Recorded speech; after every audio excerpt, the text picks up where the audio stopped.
Мајка Тереза, според величината, благородноста и епохалноста на своето дело, е една од најмаркантните личности на 20 век и ние треба да сме горди да се наречеме нејзини сограѓани.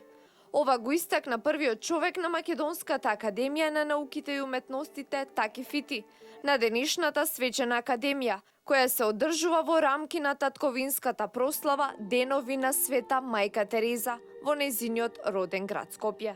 Родена Скопјанка, овде во Скопје го доживаа своето полнолесо и овде во Скопје ја донесе судбоносната одлука со неизмерна љубов и верба во Бога да им служи на сиромашните, бедните, осамените, заборавените, на оние кои не почувствувале човечки допир, љубов, радост и среќа.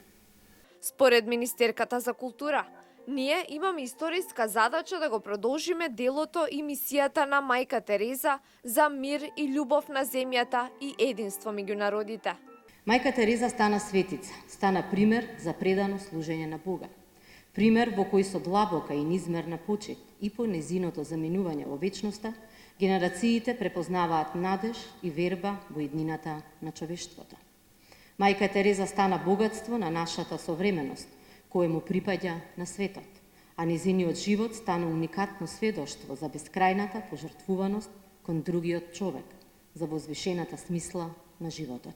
Животот на Мајка Тереза е резултат на нејзината силна верба во Бога, потенцираше скопскиот бискуп Киро Стојанов на Свечената академија.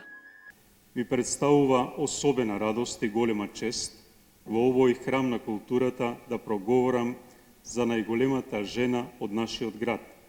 Најголема не само затоа што досега е единствената добитничка на Нобеловата награда за мир, туку и универзална светица на католичката црква, родена токму овде во Скопје. Татковинската прослава Денови на Света Мајка Тереза започна на 5 септември и ќе трае се до 11, кога ќе биде одржана и централната прослава.